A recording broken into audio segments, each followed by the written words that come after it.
Hey y'all, welcome to Sequential Consequence. My name is Nelson, and we're here with another haul. Why would you expect anything else? Do I ever make anything else? Maybe one day.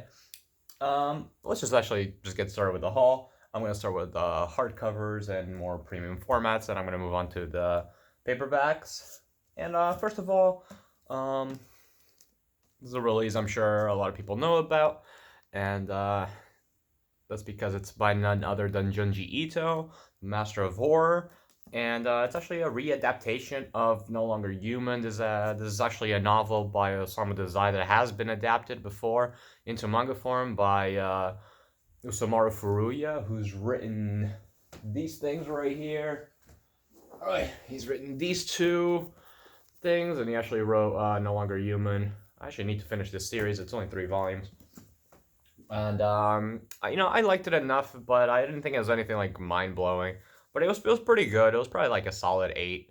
But this looks like it's gonna be pretty good. I think it's probably gonna be a little bit more up my alley in terms of how Junji Ito will adapt the story.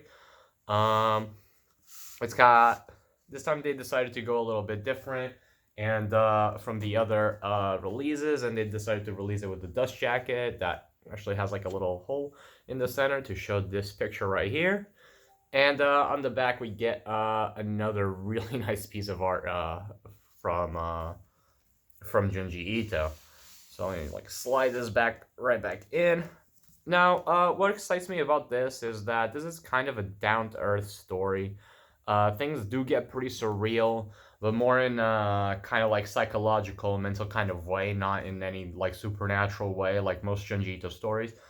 So that's why I think this is going to be really interesting. It's going to be really interesting seeing how Junji Ito chooses to deal with, for one, an actual, like, I don't know how to describe it, like an actual, like he'll actually have to write more of a cerebral story than he usually does. Not to discredit his usual work, as I do love Junji Ito, but he's gonna have to like kind of step out of his comfort zone here, and that's what really excites me about this. Sorry, that was a little winded. Um, Now we've got the third Berserk Deluxe Edition.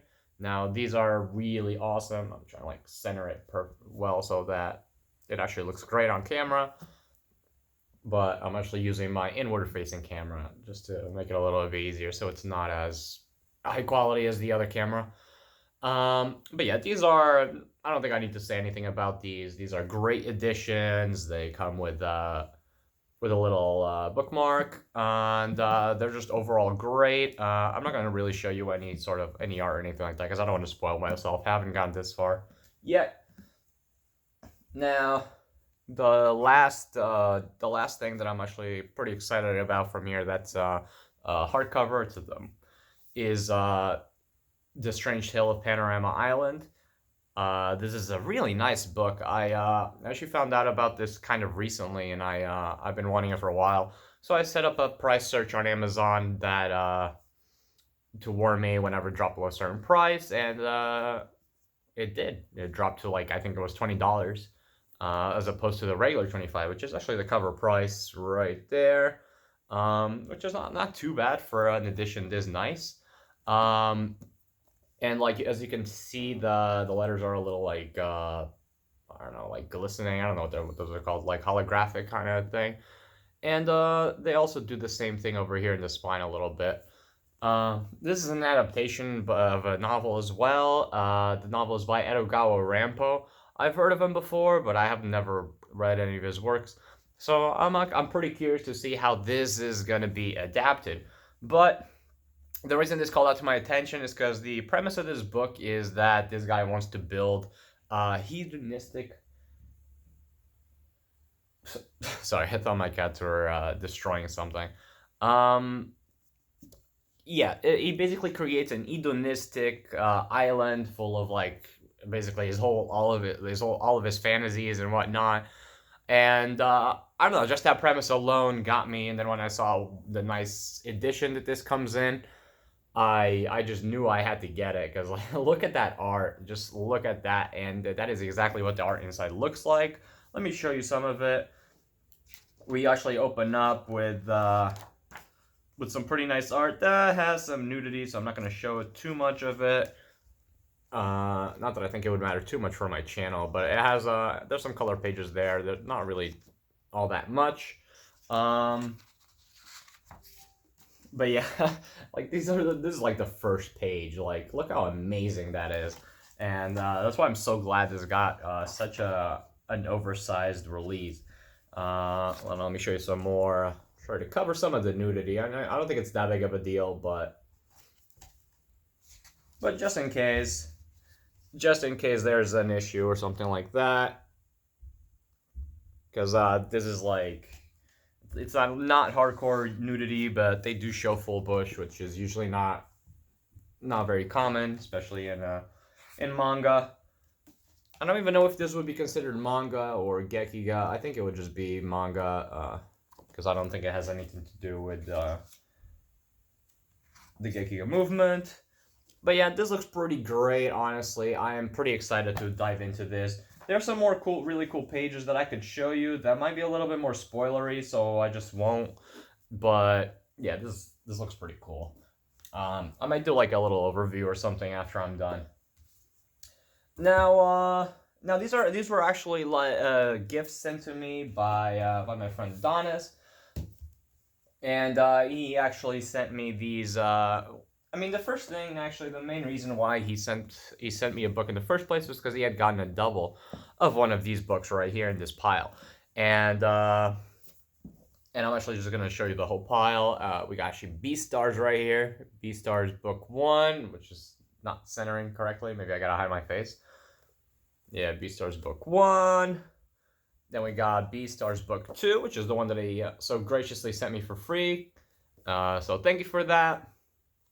And then we got Beastars Volume 3. And just arrived a couple days ago, Beastars Volume 4, which is the latest one out in the US. And we're actually really far behind. I think there are like 14, 17 volumes out in Japan. And yeah, Viz, please speed up on these. Please, this series is way too good to be so far behind. Like this, I've only read the first 3 volumes this past week, so it's very fresh in my memory. But I absolutely loved everything that I've read. I think this is going to be one of my favorite series by the time that it's done. I mean, even honestly, if I read just a couple more volumes and they're just as good as this is going in my favorite series. This series is amazing. The characters are so raw, so visceral, and it's been a while. Like no other author other than maybe Asano and Oshimi has captured human nature in such a raw, visceral way, such as Paru Itagaki has done here.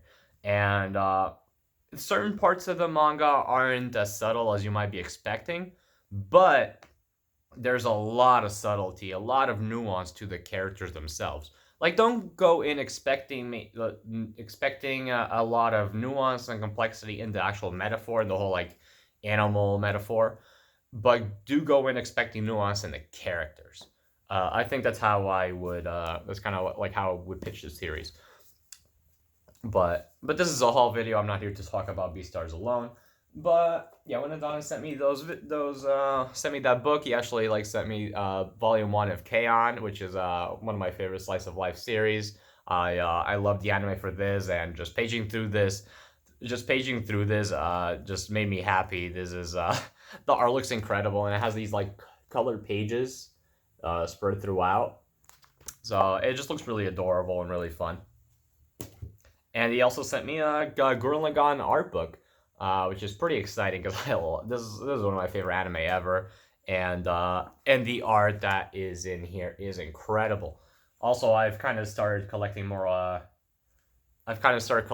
Art books, so this is a very exciting addition, and honestly, really well timed. Just really well timed. Let's see if there's anything else that's kind of cool in here that I can show you. Oh man, yeah, just a lot of really cool art. Yeah, I'm not gonna go through the whole thing, but it's pretty dope.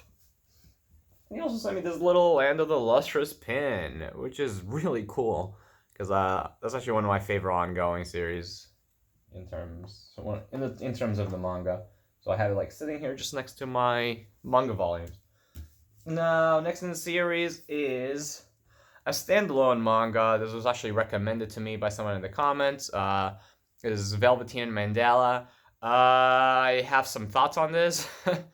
I have a lot of thoughts on this, and the thing is, I really enjoyed this manga for the most part. I really, really did. I was really sucked into the vibe and the tone of this weird world and this kind of like weird mind state. And here's kind of what the art looks like. The art looks incredible to me. I'm sure a lot of people will think it's kind of messy, and but I would say that it's deliberately so. And I just really, really enjoy the art and the atmosphere and this kind of like very vague world building that he's got going on here. But I actually just ran into my one issue with this.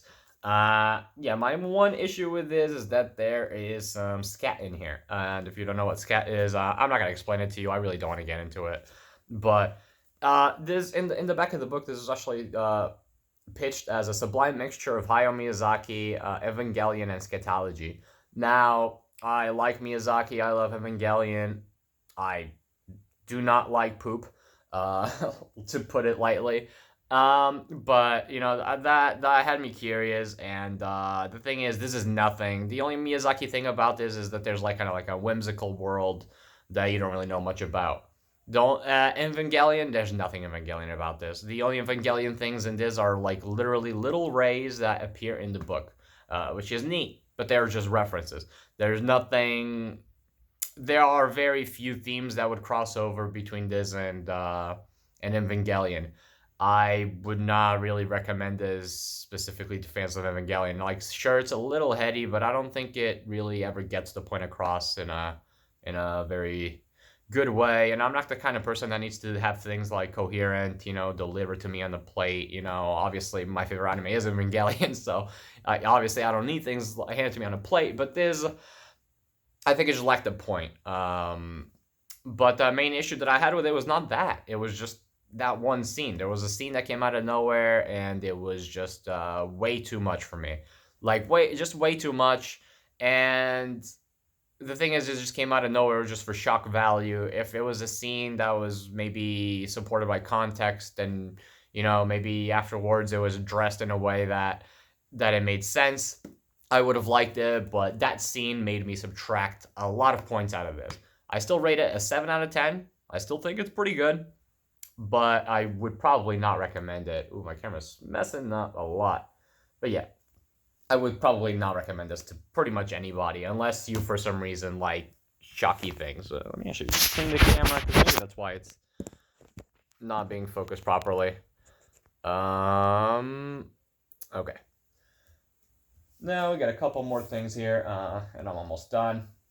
The next thing I got is are some volumes of Grand Blue Dreaming. I got volume 7, because it's been a while since I picked this one up. This is a series that I read very slowly, since each chapter is its own thing, and there's not really too much of a plot going through. I mean, there's some slight things that carry over and whatnot. There's not really much of a plot, though. So this is a series that I try to read slowly, also because it's a series that really makes me happy. It's a series that just makes me laugh every time. It's just hilarious and wholesome, and so I read it pretty slowly, just so that I have more material to read later. Maybe if I have a bad day, come home, I could actually read a chapter of this, and I'll probably be a little bit happier. Yeah, definitely one of my favorite manga of all time, and I would recommend it to pretty much anybody, unless you really just don't like humor, which I thought I really didn't. But this is the only like straight up comedy series in my collection. And then the last but not least is actually the last 2 volumes of Happiness. This is the newest series by Shuzo Oshimi. Well, not the newest, because now there's a newer one, but he just finished it, and I love these covers. Actually, they changed they changed the material for the covers. It used to be kind of like a softer material, I mean, you can see them here, but I'm not going to pull them out. It's not like you can really see it too much anyway. But it used to be a different material than this. And these feel a little bit different. I mean, it's still this kind of soft paper, but it feels a little bit different. And this is the last volume, Happiness Volume 10. It's a 10-volume series. Oshimi's Flowers of Evil is one of my favorite manga ever. So I'm looking forward to reading Happiness and seeing how I like it. I've heard a couple mixed things, but it seems like overall people tend to be on the more positive side of things, and people do tend to enjoy it. Because like other than this, the only other series I have is Inside Mary over here, which you can see. You can't really see on the camera, but you've seen on my you've seen in previous hauls that I've gotten Inside Mary. And Inside Mary is finished. It's just not finished publishing here in the U.S. I think it's going to be 8 volumes, 10 volumes, something like that. Oshimi series tend to be around that range, which for me is perfect. I think that's the perfect range for a manga usually. But yeah, that is the haul. I don't think there's anything else that I'm missing here. I'm probably gonna post this right after we do an Osano episode on the Otaku Bros channel. Well, not the channel, on the Omniverse Collectors Network channel. We're going to do that on the Taco Bro segment, and I'm really excited for it. So I kind of just did this video as warm-up for that, and I'm probably going to have this scheduled to be posted after that. So hopefully the timing will work out well, like if you were to want to watch this afterwards or something like that. But yeah, either way, that's the haul. I'm probably going to do, I might do a little video on Beastars later. Maybe like some sort of like first impressions. I mean, maybe I'll probably read Volume 4 before that, and then I'll probably do a nice little like first impressions or whatever on these 4 books. I don't really know what to call it. I don't really want to call it first impressions in this case, but I definitely want to talk about this at some point in some shape or form.